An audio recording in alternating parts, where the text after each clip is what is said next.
আসসালামু আলাইকুম, সকলকে আমন্ত্রণ আনন্দ টিভি রাতের সংবাদে আপনাদের সঙ্গে আছি আমি মোস্তফা কামাল তোহার। দেশে করোনা সংক্রমণ ভয়াবহ রূপ নেয় 14 এপ্রিল থেকে বাড়ানো হলো আরও এক সপ্তাহের লকডাউন, এমনটা জানিয়েছেন সড়ক পরিবহন ও সেতুমন্ত্রী ওবায়দুল কাদের।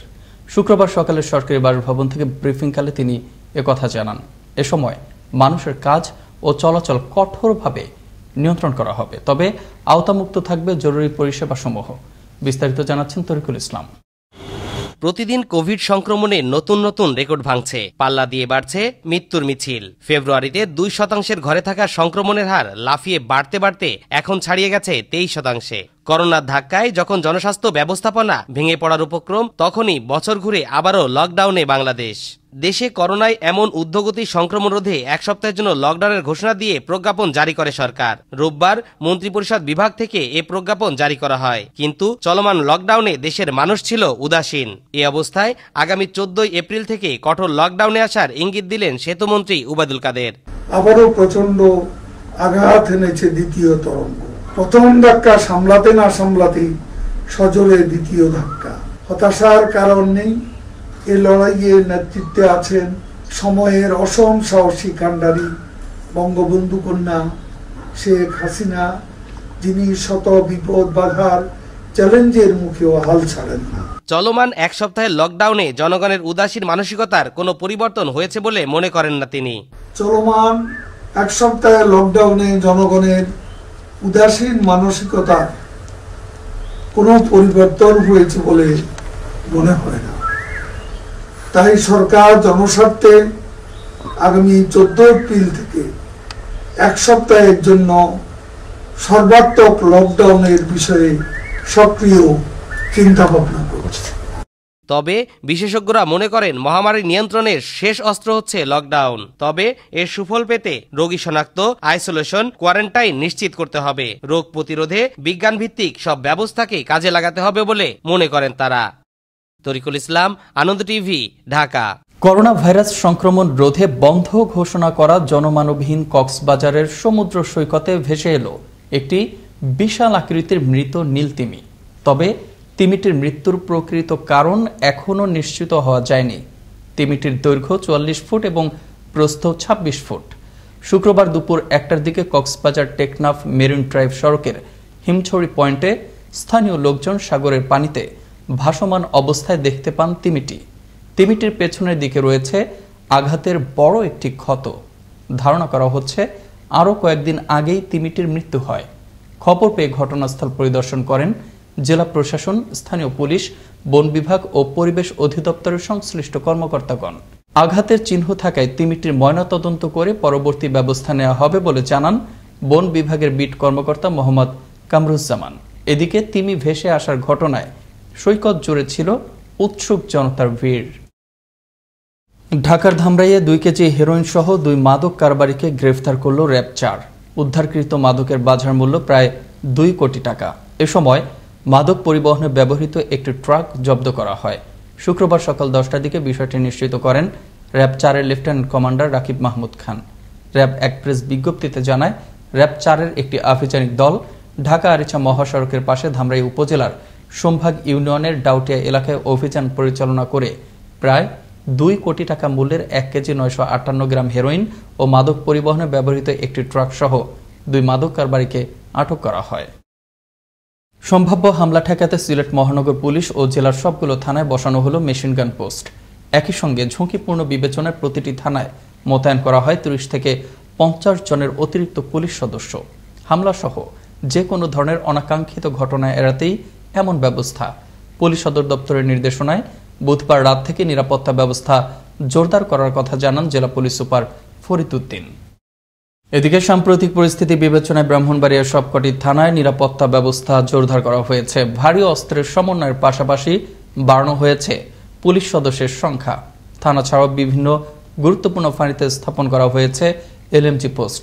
এসব পোস্টের দায়িত্ব পালন করবেন পুলিশের চৌকস সদস্যগণ। অতিরিক্ত পুলিশ সুপার ওয়াইসুদ্দিন জানান, যে কোনো ধরনের পরিস্থিতি মোকাবিলায় পুলিশের সক্ষমতা বাড়াতেই বাড়তি নিরাপত্তামূলক ব্যবস্থা নেওয়া হয়। আবারও দেশের খবর। রাজধানীর বাজারগুলোতে সবজির দাম সহনীয় থাকলেও বেড়েছে ডাল, আলু, পেঁয়াজ, আদা ও রসুনের দাম। মাছ মাংসের দাম রয়েছে অনেকটাই স্বাভাবিক। তবে আগের তুলনায় কেজিতে 15 থেকে 20 টাকা কমেছে মুরগির দাম। চালের বাজার রয়েছে স্থিতিশীল। রাজধানী বাজার ঘুরে বিস্তারিত জানাচ্ছেন সহকর্মী মুসা মিয়া, ক্যামেরায় ছিলেন আলী আহমেদ। দেশে দ্বিতীয় লকডাউনেও খাদ্যপণ্যবাহী ট্রাক চলাচল স্বাভাবিক থাকায় কাঁচা বাজারে সরবরাহ কমতি নেই। তাই সকল প্রকার শাকসবজির দাম অনেকটাই কম রয়েছে। পেঁয়াজ, আলু, রসুন ও আদার দাম কিছুটা বেড়েছে। আগের থেকে 50 টাকা 60 টাকা তো কেজি সব সবজি। বর্তমানে আলহামদুলিল্লাহ ভালো, বাজার পরিস্থিতি ভালো। হ্যাঁ, সব দাম স্বাভাবিক আছে এবং সাপ্লাই অনেক ভালো। কাঁচা বাজার বলেন, মাছ বলেন, যত আছে পেঁয়াজ রসুন সবই ভালো। রসুনের দাম একটু বেশি আছে, মানে ইন্ডিয়ান যে রসুনটা আছে, দেশি রসুনের দাম কম কিন্তু ইন্ডিয়ান রসুনের দাম বেশি।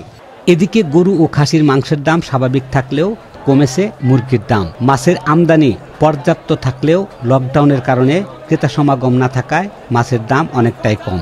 বেচাকেনা কম, আর মানুষ তো স্বাস্থ্যবিধি মানে সবাই মাস্ক লাগিয়ে চলে কি একজন ধাক্কা দিয়ে চলে। মাছের বাজারে এই যে দূরত্ব বজায় রাখতেছে না, স্বাস্থ্যবিধি মানতেছে না, এই জন্য আমরা নিজেরাই দায়ী। এখানে সরকার কোনো দায়ী নেই। পাকিস্তানি মুরগির দামও কমছে, আগে ছিল 340, অনেক 260। লালা দামও কমছে, লেয়ারের দামও কমছে। লেয়ার 190, 200 ব্যস্ত আছি।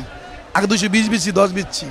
মৌসুমি চাল সরবরাহ ও আমদানি পর্যাপ্ত থাকায় চালের বাজার স্থিতিশীল রয়েছে। রোজাকে সামনে রেখে চালের দাম বৃদ্ধি না পাওয়ার সম্ভাবনাই বেশি।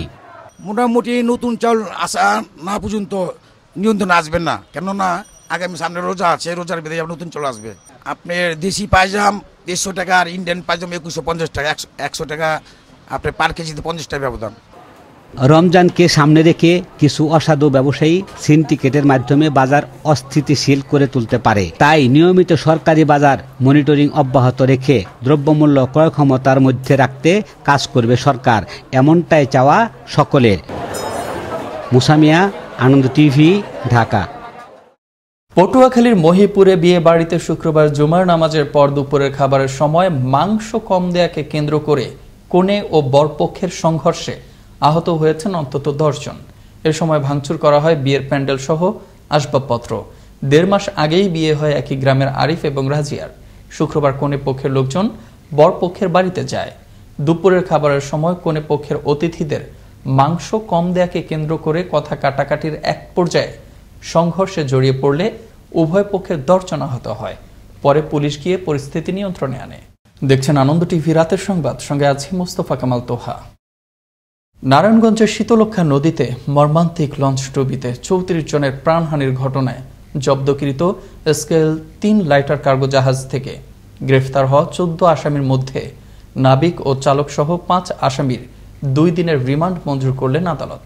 একই সাথে আদালত অপর 9 আসামির জামিন আবেদন নামঞ্জুর করে কারাগারে পাঠানোর নির্দেশ দেন। শুক্রবার বিকেল 4টায় নৌথানা পুলিশ 5 আসামির 7 দিন করে রিমান্ডের আবেদন করলে নারায়ণগঞ্জের senior judicial magistrate Ahmed Humayun কবিরের আদালত এ আদেশ প্রদান করেন। 8 এপ্রিল থেকে দেশের বিভিন্ন জেলা হাসপাতাল, উপজেলা স্বাস্থ্য কমপ্লেক্স ও বিভিন্ন স্বাস্থ্য কেন্দ্রে করোনার দ্বিতীয় ডোজ প্রয়োগ শুরু হয়। শুক্রবার সকাল থেকে স্বাস্থ্যবিধি মেনে এ টিকা গ্রহণ করছেন নিবন্ধনকৃতরা। জেলা সিভিল সার্জন ও স্থানীয় স্বাস্থ্য বিভাগ টিকা গ্রহণে সকলকে সার্বিক সহযোগিতা অব্যাহত রাখেন। জেলা ও উপজেলা প্রতিনিধিদের পাঠানো তথ্য ভিডিও চিত্রে দেখুন ডেস্ক রিপোর্ট। চুয়াডাঙ্গায় করোনা ভাইরাসের দ্বিতীয় ডোজে টিকাদান কর্মসূচি শুরু হয়েছে। বৃহস্পতিবার সকালে চুয়াডাঙ্গা সদর হাসপাতাল সহ জেলা 3টি উপজেলা স্বাস্থ্য কমপ্লেক্স, পুলিশ লাইন হাসপাতাল ও বিজিবি হাসপাতালে এই কার্যক্রম শুরু হয়। টিকা নিতে আগ্রহীরা সকাল থেকে নির্ধারিত কেন্দ্রে ভিড় জমিয়েছেন। চুয়াডাঙ্গা সিভিল সার্জন কার্যালয় জানায়, দ্বিতীয় ধাপে 3900 ডোজ টিকা হাতে এসে পৌঁছেছে। কুমিল্লার দাউদকান্দিতে করোনার দ্বিতীয় ডোজ টিকার উদ্বোধন করা হয়েছে। সকালে দাউদকান্দি উপজেলা স্বাস্থ্য কমপ্লেক্সে উপজেলা চেয়ারম্যান মোহাম্মদ আলী সুমন দ্বিতীয় ডোজ টিকা গ্রহণ করে এ কার্যক্রমের উদ্বোধন করেন। এ সময় উপজেলা আওয়ামী লীগ সভাপতি ও স্বাস্থ্য কমপ্লেক্সের কর্মকর্তাগণ উপস্থিত ছিলেন। ঝিনাইদহে করোনার দ্বিতীয় ডোজের টিকাদান কার্যক্রম শুরু হয়েছে। জেলা সদর হাসপাতাল সহ 6 উপজেলার নির্ধারিত টিকাদান কেন্দ্রগুলোতে শুক্রবার সকাল থেকে টিকাদান কার্যক্রম শুরু হয়। সিভিল সার্জন জানান, বুধবার 48,000 ডোজ করোনার টিকা হাতে এসে পৌঁছেছে। আজ সকাল থেকেই টিকাদান কার্যক্রম চলছে। স্বাস্থ্যবিধি মেনে বিভাগীয় শহর ময়মনসিংহে করোনার দ্বিতীয় ডোজ টিকা প্রদান কার্যক্রম শুরু হয়েছে। শুক্রবার সকালে ময়মনসিংহ মেডিকেল কলেজ কেন্দ্রে দ্বিতীয় ডোজের টিকাদান কর্মসূচির উদ্বোধন করেন সিটি মেয়র ইকরামুল হক টিটু। পরে জেলা প্রশাসক Mohammad Enamul Haque, civil surgeon AVM Mosiul Alam সহ অন্যান্যরা টিকা গ্রহণ করেন। নগরীর 14টি বুথে দ্বিতীয় ডোজ রেজিস্ট্রেশন ও টিকাদান কার্যক্রম চলছে। বৃহস্পতিবার থেকে নওগাঁয় দ্বিতীয় দফায় করোনা ভাইরাসের ভ্যাকসিন প্রয়োগ শুরু হয়েছে। জেলার 11টি উপজেলা স্বাস্থ্য কমপ্লেক্স সহ মোট 35টি কেন্দ্রে এই ভ্যাকসিন প্রদান করা হচ্ছে। প্রথম দিনে 250 জন মানুষ করোনার দ্বিতীয় ডোজ গ্রহণ করেন। বৃহস্পতিবার সকালে টাঙ্গাইল সিভিল সার্জনের টিকা গ্রহণের মধ্য দিয়ে করোনা দ্বিতীয় ডোজ প্রয়োগ শুরু হয়। পরে টাঙ্গাইল প্রেস ক্লাব সভাপতি জাফর আহমেদ টিকা নেন। জেলার মোট 42টি কেন্দ্রে নিবন্ধিত ব্যক্তিদের শরীরে এই ভ্যাকসিন প্রয়োগ করা হচ্ছে। এছাড়া 11টি উপজেলার প্রতিটি স্বাস্থ্য কমপ্লেক্সে 3টি করে বুথে এই টিকাদান কার্যক্রম চলছে। বাকেরগঞ্জে করোনা টিকার দ্বিতীয় ডোজ গ্রহণ করেছেন সংসদ সদস্য নাসরিন জাহান রত্না। বৃহস্পতিবার দুপুরে বাকেরগঞ্জ উপজেলা স্বাস্থ্য কমপ্লেক্সে তিনি এ ডোজ গ্রহণ করেন। এ সময় বাকেরগঞ্জ উপজেলা সহকারী কমিশনার তারিকুল ইসলাম এবং বাকেরগঞ্জ থানা অফিসার ইনচার্জ আলাউদ্দিন মিলন করোনার দ্বিতীয় ডোজ টিকা গ্রহণ করেন। এরপর সর্বসাধারণের জন্য উন্মুক্ত করা হয়। করোনা থেকে বাঁচতে স্বাস্থ্যবিধি মেনে চলাটা জরুরি, ঠিক তেমনি জরুরি করোনা প্রতিরোধে টিকা গ্রহণ। তাই দেশের সকল স্থানে সকল মানুষ স্বতঃস্ফূর্তভাবে এই করোনা টিকা গ্রহণ করবে। তরিকুল ইসলাম, আনন্দ টিভি, ন্যাশনাল ডেস্ক। মাদারীপুরের কালকিনিতে ক্ষেতের পাশের একটি খাল থেকে মোয়াজ্জেম সর্দার ও মুকসেদা বেগম নামে স্বামী স্ত্রীর হাত পা বাঁধা গলিত লাশ উদ্ধার করল পুলিশ। শুক্রবার দুপুরে ওই এলাকার একটি খাল থেকে তাদের দুজনের লাশ উদ্ধার করা হয়। লাশ উদ্ধারের খবরে এলাকায় ছড়িয়ে পড়ে আতঙ্ক। এলাকাবাসী ও পুলিশ জানায়, স্বামী মোয়াজ্জেম ও স্ত্রী মুকসেদা বেগম রোববার রাতে একই সঙ্গে বাড়ি থেকে হঠাৎ করেই নিখোঁজ হন। পরে বাড়ির লোকজন অনেক খোঁজাখুঁজি শেষে খালের কচুরিপানার ভেতর তাদের দুজনের লাশ দেখতে পেয়ে কালকিনি থানা পুলিশকে খবর দিলে পুলিশ এসে তাদের লাশ উদ্ধার করে। আনন্দ টিভি রাতের সংবাদে এই ছিল এখনকার মতো। আনন্দ টিভির সর্বশেষ সংবাদ এবং বিনোদন সবার আগে দেখতে ভিজিট করুন www.facebook.com/anandtvbd এই পেজে। ধন্যবাদ সবাইকে, শুভরাত্রি।